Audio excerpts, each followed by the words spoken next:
وقولهم إن قتلنا المسيح عيسى ابن مريم رسول الله وما قتلوه وما صلبوه ولكن شبه لهم وإن الذين اختلفوا فيه لفي شك منه ما لهم به من علم إلا اتباع الظن وما قتلوه يقينا بل رفعه الله إليه وكان الله عزيزا حكيما.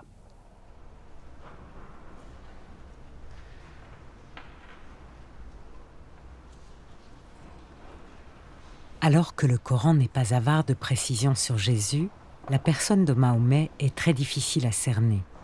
Le portrait du prophète de l'islam doit principalement à la tradition musulmane ultérieure, aux récits rassemblés et mis par écrit environ 2 siècles après sa mort. Quant au Coran, il est singulièrement laconique à son sujet. Le Coran, à l'origine, c'est une parole. Il y a des paroles qui sont dites et qui sont supposées avoir été inspirées. Ça n'est pas une originalité dans cette société. Dans cette société, il y avait des devins, il y avait des hommes et des femmes inspirés qui prétendaient être inspirés soit par un djinn, soit par une puissance quelconque. Ça n'est pas un cas isolé. Qu'un homme ait été inspiré, c'est tout à fait possible. Qu'il ait voulu réformer les siens et qu'il ait tenu un discours pour essayer de se faire entendre, pourquoi pas, ce ne serait pas le seul cas où il y a des hommes charismatiques un peu partout. S'appelait-il Mahomet? J'en sais rien, c'est un peu trop beau pour être vrai, puisque c'est le louangé par Dieu, fils de l'esclave de Dieu, fils d'une mère qui s'appelle la fidèle. Bon, ça fait un peu beaucoup. Bon, mais que ce personnage ait existé, certainement. As for the existence of the prophet, we can be sure, absolutely. Pour ce qui est de l'existence du prophète, on peut en être certain. Absolutely sure there's a prophet because the Quran speaks repeatedly of the prophet. As for his name, le meilleur nom dont on dispose, c'est Mohammed, Mahomet. Le Coran cite 4 fois Mahomet et la 5e fois, il parle d'Ahmed. Est-ce qu'il est possible que le nom Mahomet lui-même ait été d'abord une épithète honorifique et non pas un nom? Mohammed signifie celui qui est admiré. Nous avons d'autres noms qui peuvent être aussi des titres honorifiques. Saleh, par exemple, signifie l'homme droit. Mais ça peut être aussi un nom. Alors pourquoi pas? Mais en tout cas, le prophète a existé. La sourate 5, verset 15, dit aux Juifs et aux chrétiens « Notre messager est venu vous montrer les choses cachées dans votre livre. » Nous sommes sûrs de l'existence de Mahomet, mais pour ce qui est de son personnage, de sa vie, où vivait-il, quand exactement, ce sont des questions qui restent ouvertes. On ne sait pas en quelle année il est né. On dit toujours 570, mais les arguments pour le dire sont très faibles, puisque l'argument pour donner une telle date de naissance est de dire que, d'après la vie du prophète d'Ibn Hisham, Mahomet avait 40 ans au moment du début des révélations, et on situe en général le début des révélations en 610, mais 40 ans, dans un texte comme celui d'Ibn Hisham, ça a une valeur symbolique, comme ça veut dire une génération, comme dans la Bible, ça veut donc dire qu'il était adulte, c'est tout, mais c'est pas du tout un exemple précis de l'âge qui était le sien. Donc on ne sait pas en quelle année il est né, on ne sait même pas en quelle année il est mort. On dit toujours en 632 à Médine, c'est la version de la tradition musulmane, soit, mais c'est une version un peu tardive, et on a quand même tout un ensemble de textes, juifs, chrétiens et samaritains, datant du 7e siècle, des textes indépendants, qui ne dépendent pas les uns des autres, qui sont indépendants, qui sont très anciens, et qui semblent bien indiquer que le prophète était actif au moment des conquêtes en Palestine, ce qui situerait alors sa mort plutôt en 634-635. Donc, encore une fois, évitons de plaquer sur l'histoire ce qui relève de la foi. En fait, on sait très très peu de choses sur les différentes péripéties de la vie du prophète. Toutes les reconstructions sont des reconstructions à partir de présupposés idéologiques, c'est-à-dire on considère que Mohammed, qui est un prophète, a une existence dont le rythme est déterminé par celui d'un autre prophète, et celui qui sert de modèle en l'occurrence, c'est Moïse. Donc Moïse a vécu 120 ans, on considère que Mohammed a vécu 60 ans, parce que disons, un prophète qui vient après un autre vit la moitié du temps du prophète antérieur. Donc Mohammed vit 60 ans. Moïse a commencé sa carrière prophétique à 80 ans, Mohammed a commencé sa carrière prophétique à 40 ans. Donc, ça correspond assez bien aux 10 ans qu'il va passer à Médine et à 10 ans supposés à la Mecque. Donc, on fait commencer sa carrière prophétique une dizaine d'années avant son départ de la Mecque vers Médine, etc. Et donc, en raisonnant de cette manière-là, on reconstitue une chronologie. Mais selon toute vraisemblance, on n'avait pas de système de datation bien précis à la Mecque ou à Médine pendant toute la vie de Mohammed. On se référait probablement à l'expédition d'éléphants, puisqu'on a quelques traces comme quoi c'était un événement majeur qui avait servi de repère, mais on n'avait pas de date précise. Et donc, ce sont des reconstitutions qui sont effectivement relativement arbitraires pour donner une signification religieuse à la vie de Mohammed, mais qui ne correspondent pas exactement aux événements. Je ne pense pas qu'il soit possible de reconstituer la biographie de Mahomet à partir du Coran.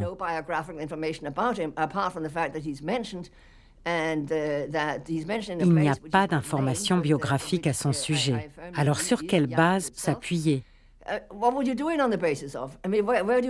Qui était sa mère ? Qui était son père ? La tradition musulmane nous le dit, mais pas le Coran. Je peux reconstruire le type de communauté dont il provient, mais ce n'est pas biographique.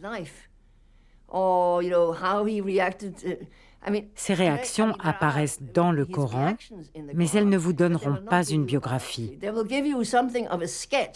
Elles vous donneront une esquisse de ces deux types de messages, particulièrement à Médine.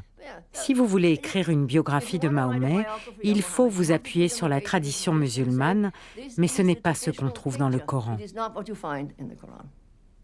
As historians, we don't have much of documents that can En tant qu'historiens, nous avons peu de documents qui nous donneraient des points de référence pour reconstituer un récit purement factuel.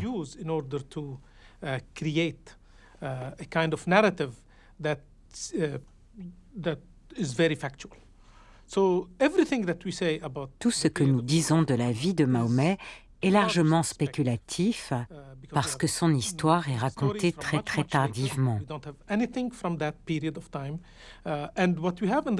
On n'a rien qui soit contemporain de Mahomet. Le Coran n'est pas un livre comme la Bible. C'est faux de penser que le Coran apporte une révélation comme la Torah, comme les évangiles. Ça ne nous raconte pas l'histoire de Mahomet.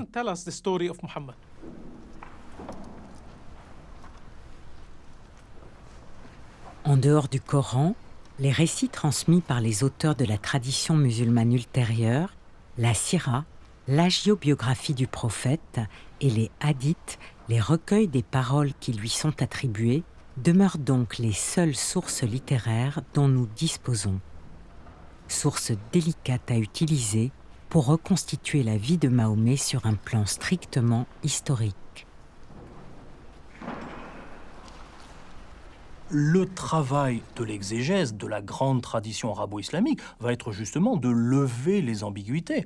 Mais le problème de cette levée d'ambiguïté, c'est qu'elle va se faire bien tardivement. C'est un siècle et demi après les faits, je dirais, après la révélation du Coran, que va se développer cette première littérature nommée littérature de la tradition à travers la Sira Nabawiya, c'est-à-dire la biographie du prophète. La biographie du prophète, elle est faite 150 ans après la mort du prophète. Le tafsir, l'exégèse de Tabari, elle est faite 270 ans après, après le début de l'islam. C'est comme si aujourd'hui, pour reprendre une image, nous faisions l'histoire du règne de Louis XV, pour donner une idée de profondeur de champ et de distance par rapport à ce texte. Donc l'ambiguïté, ne vient pas de l'écriture, elle vient proprement de ce caractère impressionniste qui est le caractère avec lequel vont se dessiner un certain nombre de notions dans le Coran. C'est-à-dire qu'on en voit les contours sans en voir le détail. Les historiens ont toujours besoin de travailler avec du matériel qui n'est pas nécessairement documentaire, immédiat et contemporain des événements. Si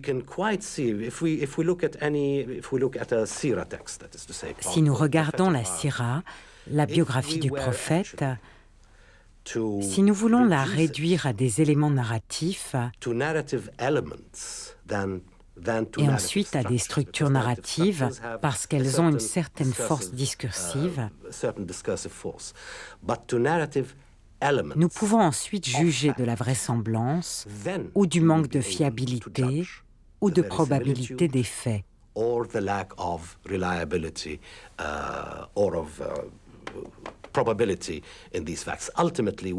Nous devons travailler avec le probable. Nous pouvons travailler avec le probable seulement si nous avons un ensemble suffisant d'indices dont l'accumulation nous convainc. Ensuite, nous pouvons reconstruire la biographie politique et dans une moindre mesure la biographie personnelle, c'est-à-dire la biographie privée.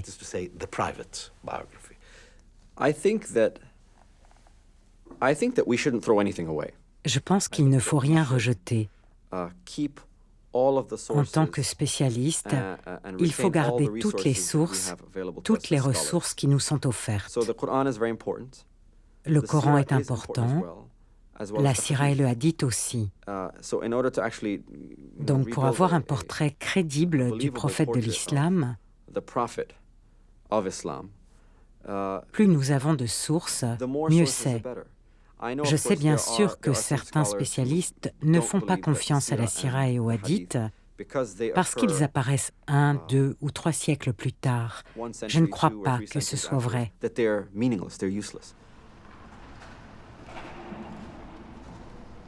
Le portrait religieux du prophète paraît moins difficile à dégager entre les lignes du Coran, où l'on entend l'écho des polémiques contre les Juifs et les chrétiens.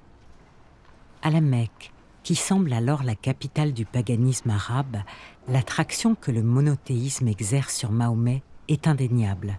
Elle ne peut que l'opposer à sa tribu. Dans cette tribu mécoise, il semble qu'il y ait eu des disparités, économiques qui se soient mises en place à la fin du VIe siècle, donc de façon très très récente. Et Mahomet, dans sa tribu, aurait été membre d'un clan qui était en train de s'affaiblir. Lui-même aurait été orphelin, ça le Coran le dit, pourquoi ne pas le croire. Or, un orphelin dans le monde tribal, c'est pas du tout un statut enviable. Il aurait été épousé par une femme plus âgée que lui, mariage inégalitaire, ça n'aurait pas rehaussé son capital symbolique, comme disait Pierre Bourdieu. Il n'aurait pas eu de fils survivant puisqu'il est traité de châtré. On sait qu'il a eu des petits-fils, dont le deuxième est mort tragiquement, qui est à la base du futurgisme. Mais de fils directs il n'a pas eu. On sait que ses seuls descendants sont ceux de sa fille, sa seule fille survivante, d'ailleurs Fatima. Donc il n'a eu que des filles. Or, dans le monde tribal auquel il appartenait, un homme sans fils, je dirais que c'est une tare sociale majeure. Donc, un homme avec, je dirais, de grandes capacités intellectuelles, spirituelles, tout ce qu'on veut, un homme d'envergure, dans un état déplorable dans sa société. Pour moi, je vois d'abord un appel à la réforme. Les Mécois ne pouvaient pas facilement abandonner leur religion qu'ils tenaient de leurs ancêtres, et ils avaient d'une certaine manière une espèce de culte des ancêtres, comme beaucoup de peuples anciens. Et par ailleurs, tout leur prestige provenait de ce qu'ils étaient le centre du paganisme. La Mecque n'était pas une ville fortifiée, c'était une enclave sacrée. Protégée par quoi? Protégée par leur religion et par l'édifice de la Kaaba. On ne pouvait pas attaquer la Mecque, ni y entrer, ni accomplir quelque acte de violence que ce soit. Ce serait contraire aux traditions, aux coutumes, etc. S'ils changeaient de religion, disait-il, parce qu'il y a toute une polémique à l'intérieur même du Coran, tout un dialogue entre, d'un côté, le prophète et ses adversaires parmi ses compatriotes. Si, disait-il, on acceptait ta religion, eh bien, notre ville serait sans protection.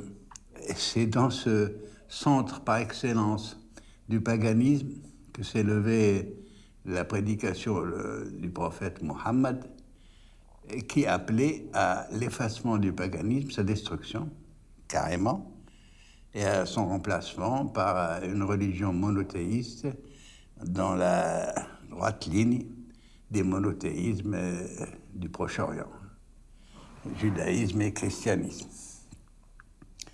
D'où une atmosphère de conflit entre cet homme issu de la tribu de Quraysh qui dirigeait la Mecque, des grands marchands, et de cet homme et de sa tribu.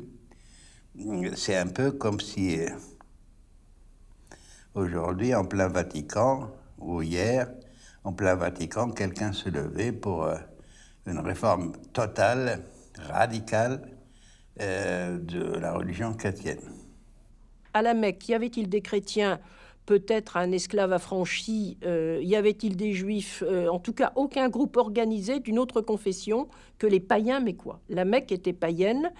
Le culte des païens mécois se répartissait entre le culte des sédentaires, qui était probablement un culte que j'appellerais le culte de Pâques, le culte des équinoxes, l'équinoxe de printemps, avec des sacrifices au 7e mois de l'année qui tombait justement à l'équinoxe de printemps. Et à côté de cela, il y avait le culte des nomades de la zone, qui était plutôt un culte automnal, qui était le culte de l'équinoxe d'automne. À la fin des grandes chaleurs, on fait des sacrifices et un pèlerinage pour demander la pluie. What I like to call Paleo-Islam, that is to say Mohammedan Islam, was in Ce que j'aime appeler paléo-islam, c'est-à-dire l'islam de Mahomet, était en réalité un nouveau culte qui seulement avec le temps a développé son argumentation théologique sur la nature exclusive de la divinité. Dans une certaine mesure, il y a donc une théologie, mais c'est une théologie articulée dans une forme coranique, plutôt qu'un discours théologique. Cette théologie s'articule autour des relations entre Allah et les autres déités existantes.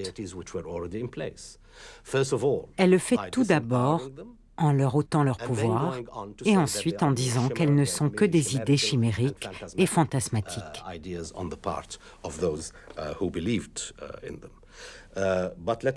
Mais ne supposons pas que le paléo-islam ait commencé comme une religion monothéiste.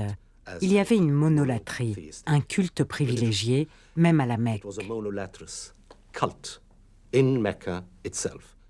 Comment pourrait-on désigner ce qu'on peut appeler la foi de Mahomet ou la religiosité de Mahomet et de sa tribu, parce qu'il n'est pas tout seul. Pour moi, cette religiosité, c'est une alliance avec une divinité protectrice. Ce qui est demandé à un allié, qu'il soit humain ou divin, c'est d'être fidèle à cette alliance et de remplir les rituels qui sont prévus pour que cette alliance, que ce soit entre les hommes, échange de serments, ou que ce soit vis-à-vis du Dieu protecteur, soit honorée et soit renouvelée. Donc ça n'est pas un monothéisme, c'est simplement reconnaissez quel est votre véritable allié et arrêtez de vous disperser dans des cultes parallèles. Donc Mahomet réside à la Mecque au sein de sa tribu et la révélation est censée commencer à la Mecque, donc au sein de cette tribu qui va rejeter d'ailleurs cette révélation, ce qui fait que Mahomet va faire tant et si bien qu'il va finir par être banni de sa propre tribu et qu'il devra aller se réfugier à Médine. Ah oui, oui, et il était banni, bel et bien banni. Il a fait l'exode vers... et ses adeptes l'ont suivi. Là aussi, c'est une grosse affaire parce que ce n'est pas si facile que ça, que des gens, ils étaient 100 ou 120, quittent famille, maison, position, etc., pour une foi nouvelle. Le fait que la foi soit nouvelle, c'est une espèce de provocation formidable parce que une religion ne prend du poids qu'avec le temps. Et là, c'est une nouveauté. Et une nouveauté grandiose, parce que même ses compatriotes n'arrivaient pas à penser, mais c'est que cet homme, Dieu, le ciel lui parlait. Il était en chair et en os devant eux. Selon la tradition musulmane, en l'an 622 de notre ère, Mahomet et quelques-uns de ses compagnons doivent quitter la Mecque et émigrent à Yathrib, aujourd'hui Médine, une petite oasis située à plus de 400 km de là. Départ volontaire ou bannissement, histoire ou légende, les circonstances de cet exil demeurent toujours sujettes à discussion.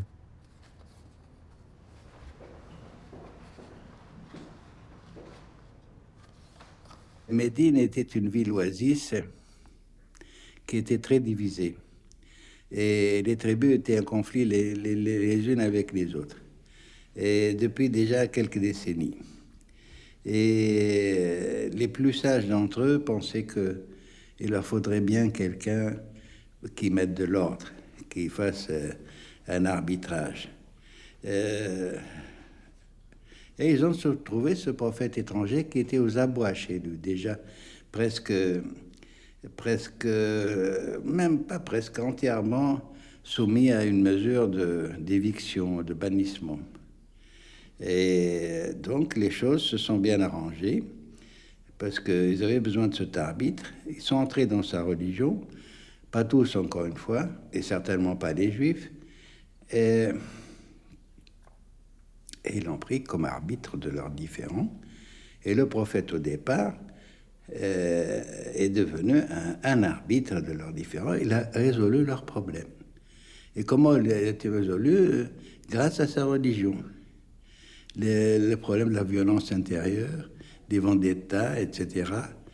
Et c'est ainsi qu'il a constitué la fameuse Ummah, la communauté des croyants, par un document connu, une charte, qui a résolu les problèmes entre les clans et les tribus. Et c'est ainsi qu'il a été reçu et au départ perçu. Mohammed n'est pas reconnu par les siens à la Mecque, il s'enfuit, il est accueilli avec bienveillance par les deux tribus de Médine. Et, disons, comme ça, spontanément, on lui donne des terres, il s'installe, il prend une position... C'est évidemment totalement contraire à la vraisemblance. On n'a aucun exemple de situation de ce genre-là. Il est bien évident que l'arrivée de Mohammed à Médine a été discutée avant. On a d'ailleurs des échos dans la tradition arabe de discussions qui se font aux environs de la Mecque. Il est tout à fait possible que ce soit une puissance extérieure qui a organisé les choses. Cette puissance, ça peut être Byzance. Disons, on n'en a pas de traces dans la tradition arabe, mais ça ferait beaucoup plus sens, disons, si on imaginait que les Byzantins ont suggéré aux gens de Yathrib de prendre, disons, un chef, disons, une sorte de roi pour le mettre à leur tête, qui soit, disons, capable de résister aux entreprises des Sassanides en Arabie occidentale. Le fait que ce soit Mohammed qui est choisi, c'est certainement parce qu'il est originaire d'une ville qui jouit d'un prestige considérable depuis sa victoire contre les Éthiopiens. Donc, il appartient à une famille qui n'est peut-être pas aristocratique, mais qui est peut-être aristocratique aussi. En tout cas, il porte une baraka, il porte, disons, une faveur divine, comme on le suppose chez tous les habitants de la Mecque. Et si on le choisit, c'est justement, disons, parce qu'il a soit ce rayonnement du fait de son origine, soit sur un rayonnement personnel, ou ce qui est encore plus vraisemblable, la conjugaison des deux. Nous disposons aujourd'hui d'études qui montrent qu'au début, le prophète n'a pas été très bien accueilli à Médine, mais qu'il a pu rester grâce à la protection d'un parent éloigné.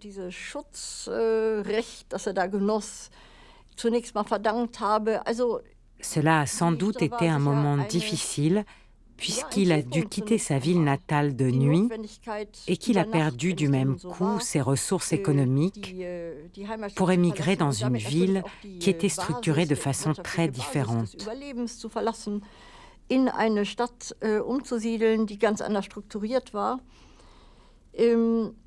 Cet épisode reste entouré de mystères. Tout ce qu'on peut conclure du fait même que l'hégire, l'exil de Mahomet, n'apparaît pas dans le Coran, c'est que cela n'a pas été un événement triomphal, mais peut-être un épisode plutôt humiliant.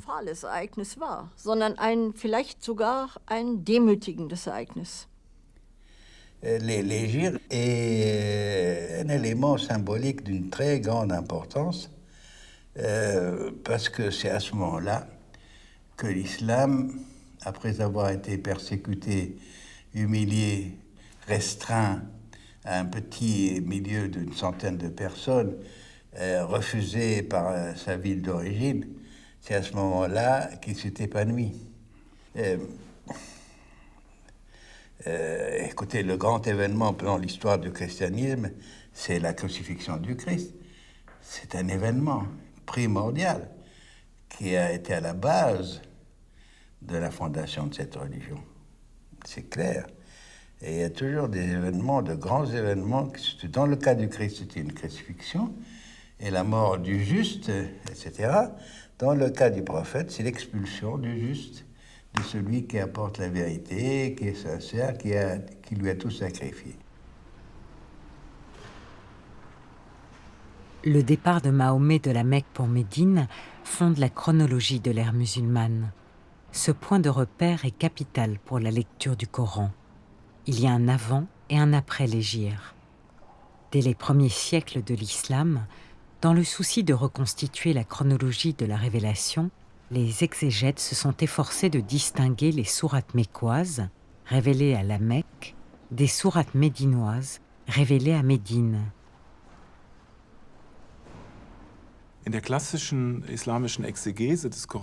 L'exégèse islamique classique du Coran attache une grande importance à la distinction entre les sourates mécoises et médinoises. À mesure que cette exégèse s'est développée, le texte du Coran a été associé à chacune des deux périodes de la biographie du prophète, au point que les exégètes ont situé une partie des sourates à la Mecque et l'autre partie à Médine. Du point de vue de la science moderne, il est évident que cela est peu probant. Nous ne disposons d'aucun moyen empirique pour vérifier ces données, mais certains indices nous permettent d'imaginer un tel scénario.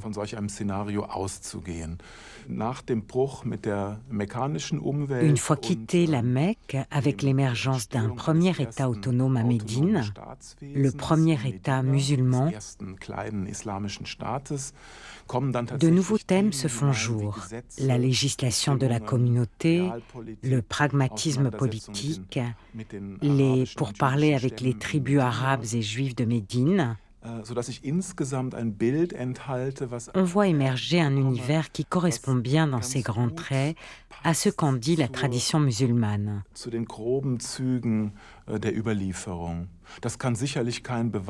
Cela n'a certainement pas valeur de preuve, mais il y a tout un faisceau de concordance entre des éléments d'ordre conceptuel et stylistique, des critères formels aussi, comme la longueur des versets et des sourates, et tout cela laisse penser que c'est lié à une évolution chronologique.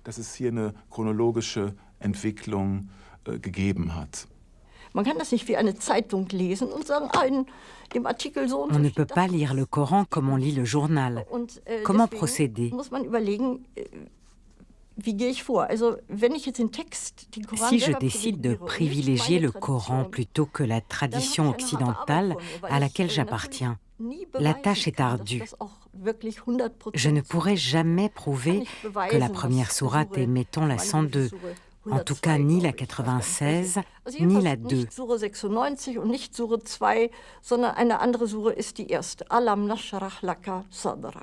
N'avons-nous pas ouvert pour toi ta poitrine? Ce pourrait être une des premières sourates. Je peux le penser en m'appuyant sur la forme qui est psalmodique, mais aussi sur l'absence de caractère polémique ou public.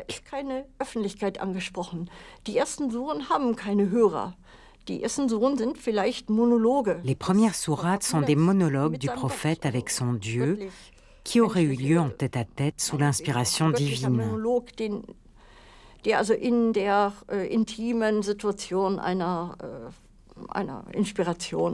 Les gens de la Mecque ne sont pas présents. Il n'y a que le tu et le moi ou le nous divin. Plus tard viennent les polémiques, puis les menaces de châtiment et les promesses de récompense. Il y a d'abord une réflexion intime, projetée ensuite sur l'extérieur, et enfin des destinataires apparaissent. Cette progression est comme un éventail qui s'ouvre de plus en plus.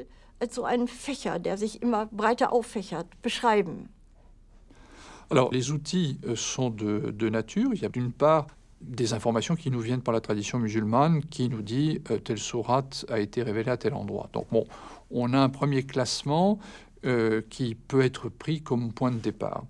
Puis après ça, effectivement, il y a le classement du point de vue stylistique. On sait que les sourates mécoises ont des versets très courts, un vocabulaire extrêmement particulier, une thématique aussi qui est celle plutôt de l'annonce du jugement dernier, de la fin du monde, avec des figures extrêmement fortes. Et à l'opposé, les sourates médinoises de la dernière période sont des sourates avec des versets assez longs. Leur thématique est beaucoup plus centrée sur des problèmes d'ordre de management de la communauté, juridique, mais aussi règles de vie, etc., etc. Donc il y a, de ce point de vue-là, un certain nombre de différences d'ordre stylistique, d'ordre thématique qui interviennent. Et on a ajouté à cela aussi, par exemple, la façon de désigner le Coran. Hein. Là aussi, il y a une phase où c'est le terme Coran, Coran qui l'emporte. Puis après ça, le kitab devient prépondérant. Donc, tous ces éléments peuvent être mis, disons, à profit les uns et les autres pour arriver à placer les sourates les unes par rapport aux autres. Et je pense qu'à l'avenir, on pourra peut-être aussi jouer davantage avec des outils informatiques pour essayer de repérer des strates plus fines. Bien qu'elle fasse souvent consensus, l'hypothèse d'une chronologie de la révélation reste impossible à vérifier. Les tentatives de reconstitution chronologique effectuées par les premiers exégètes musulmans du Moyen-Âge, comme par les historiens occidentaux depuis l'allemand Theodor Noldeke à la fin du XIXe siècle, ne sont jamais parvenues à s'harmoniser.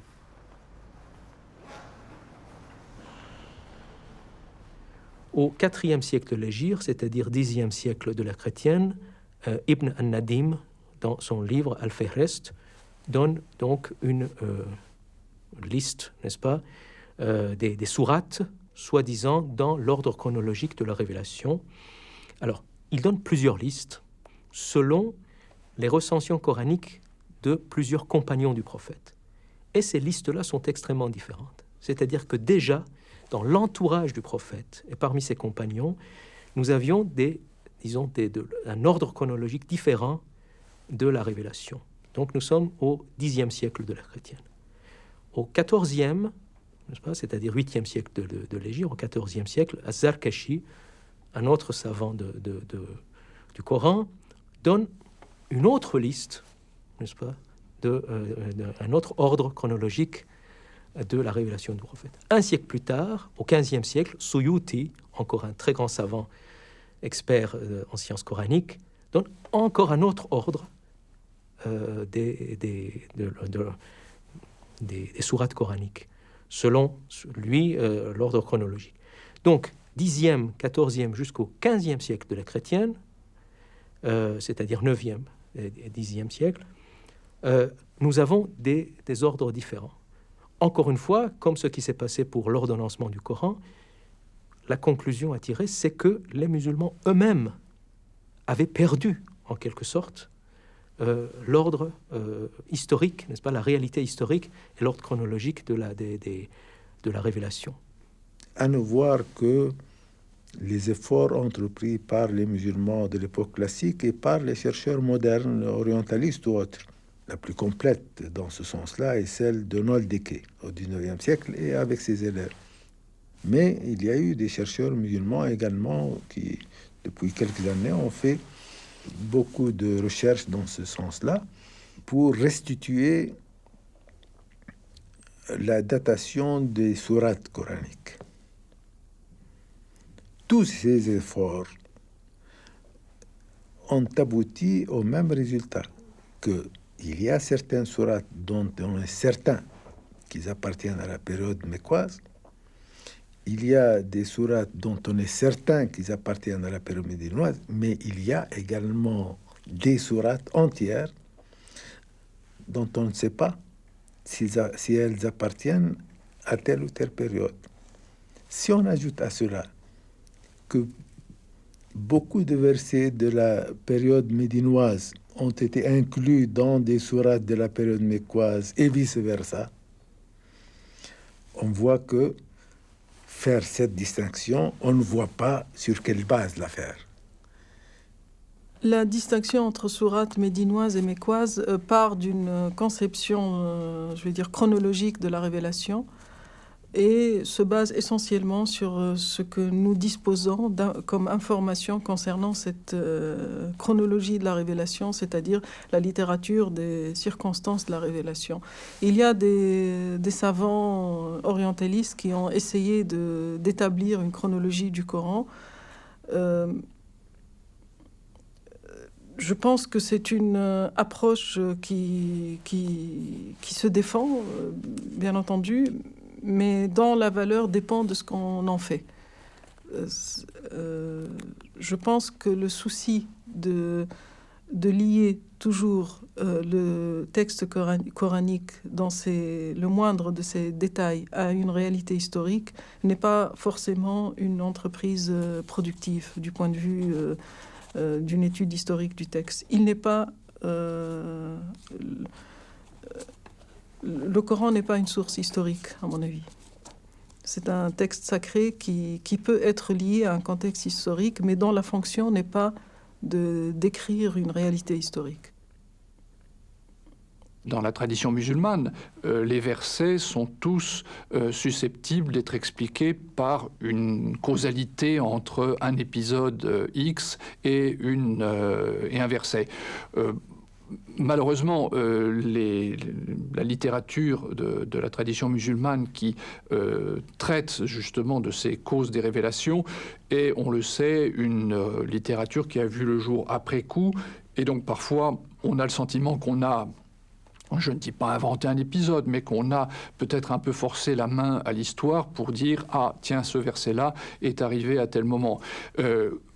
Encore une fois, le but de cette littérature est moins un but historique qu'un but exégétique. C'est-à-dire qu'en mettant un épisode en relation avec quelque chose, on donne un petit peu une clé pour le comprendre de manière correcte. Mais comme cette littérature n'est pas toujours d'accord avec elle-même, il faut savoir, et ça Blacher le disait déjà il y a longtemps, on a parfois l'impression qu'on force un peu la main à l'histoire pour expliquer le Coran.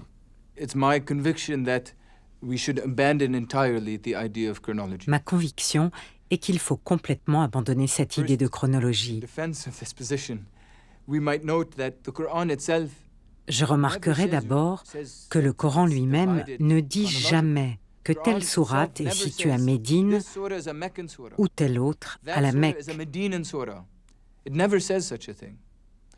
What happened is that in the history of the so-called ulum al-Quran, pour les savants musulmans, c'est devenu un défi d'associer les passages du Coran avec des événements de la vie du prophète.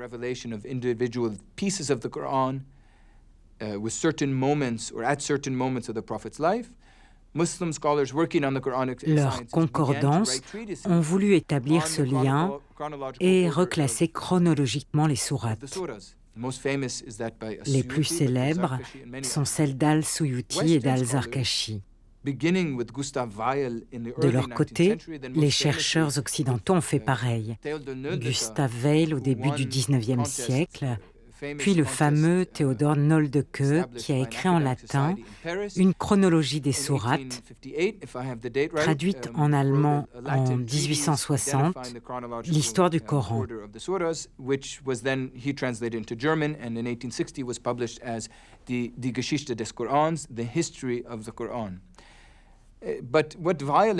Mais Weil, Noldeke et tous les autres jusqu'à aujourd'hui qui ont choisi cette démarche n'ont fait que reformuler autrement la tradition musulmane.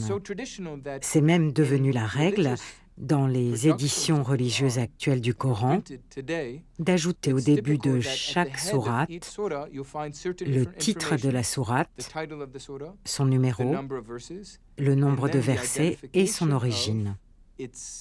Par exemple, l'édition du Coran de 1924, considérée aujourd'hui comme texte de référence, indique chaque fois la sourate qui aurait été révélée avant celle que l'on va lire.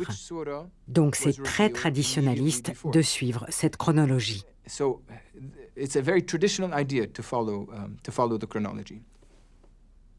Donc on voit bien que quand on a des éléments, à mon avis, plus fiables, plus solides, que les récits postérieurs et très orientés de la tradition musulmane, on voit bien que faire une chronologie du texte coranique, bien que certains y tiennent encore, me paraît personnellement extrêmement spéculatif.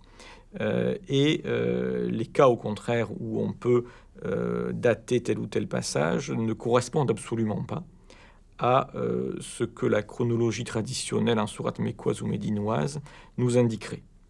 Donc il faut peut-être, je dirais, rompre le cadre très étroit des sourates mécoises ou médinoises pour rendre justice à la complexité du texte coranique et peut-être reconnaître enfin une histoire de la rédaction du Coran qui s'étale sur plusieurs décennies tout au long du 7e siècle, au moins jusqu'au milieu du 7e siècle.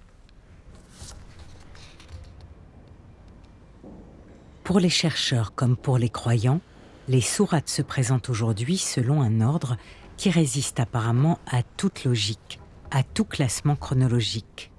Cela complique évidemment la lecture du texte et le travail des historiens. We still lack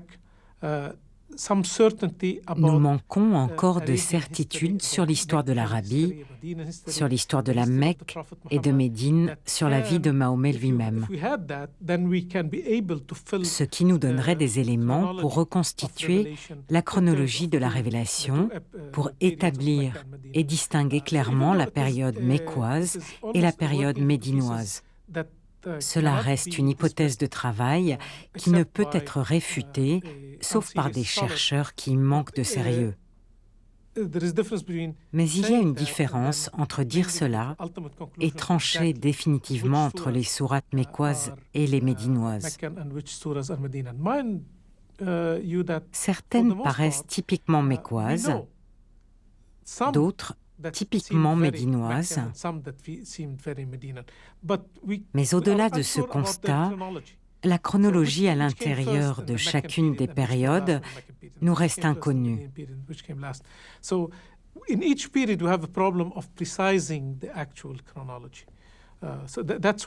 C'est là où l'hypothèse chronologique a une certaine faiblesse. Nous aurions besoin d'informations complémentaires pour identifier moins les relations entre les deux périodes que celles à l'intérieur de chacune d'elles.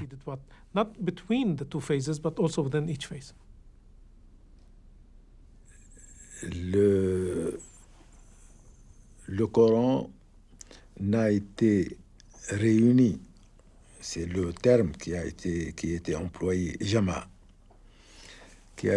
n'a été réuni sous la forme que nous connaissons que quelques années après la mort du prophète. On ne sait pas exactement quand, mais du temps de Othman, la tradition veut que le texte soit composé d'une façon définitive et officielle. Or, l'ordre des sourates ne reflète pas l'ordre de la révélation. Et l'ordre des versets ou de l'ensemble de versets dans la même sourate ne respecte pas également une suite logique des thèmes qui sont évoqués dans cette sourate.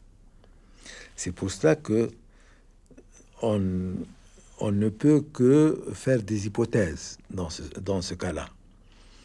On ne peut pas tirer des conclusions du fait que dans la sourate 4, qui est l'une des dernières sourates révélées, pourquoi ces versets concernant Jésus? Peut-être que leur place à l'origine n'était pas là. Peut-être que c'était des versets antérieurs à cette période ou même postérieurs et dans un autre contexte. Alors, le fait que les versets soient réunis de la façon dont ils le sont dans le Coran empêche une datation précise et empêche en tout cas de trouver des correspondances qui s'imposent entre les thèmes qui se trouvent dans la même sourate. Si on avait voulu brouiller les contours du message coranique, on ne l'aurait pas classé autrement. À savoir que le classement qui a été choisi, quelque part, fait exploser un certain nombre d'images dans des passages, enfin dans des sourates qui se trouvent soit au début, soit à la fin du Coran. Par exemple, je prends un exemple très, très concret. Si par exemple on veut travailler sur l'image du paradis, le développement de l'image paradisiaque dans le Coran, on est obligé, j'allais dire, d'avoir l'usage d'ouvrages qui sont des index de noms dans lesquels on va chercher paradis, puis on ne va pas arrêter de faire des allers-retours dans le livre de manière à avoir ces images. Alors, c'est comme si, je prends une image, c'est comme si on prenait la Bible, on mélangeait tout et on disait maintenant, retrouvez-moi ce qui appartient au psaume et ce qui appartient à la Genèse. C'est rendu très délicat. Eh bien, l'usage que l'on a actuellement du Coran, du fait de ce reclassement de la plus longue jusqu'à la plus courte, eh bien, a décontextualisé énormément, a déshistoricé le texte coranique. La majorité des sourates du Coran est composée de façon très déroutante pour nous. La sourate introduit un thème, puis le laisse tomber. Puis elle aborde un autre thème, puis le laisse tomber. Cela se produit 4 ou 5 fois.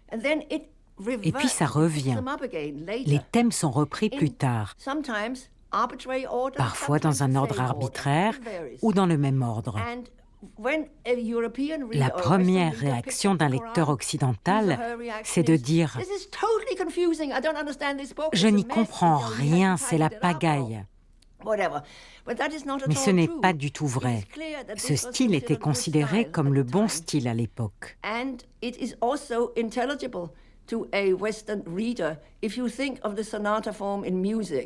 Maintenant, si vous pensez à la forme de la sonate dans la musique classique, dans les symphonies et la musique de chambre, le compositeur commence avec un thème, puis le laisse tomber. Puis il introduit un thème secondaire et le laisse tomber. Et parfois ajoute un troisième thème, puis il le reprend avec des variations. Parfois dans le même ordre, parfois dans un ordre différent. C'est le même système dans le Coran.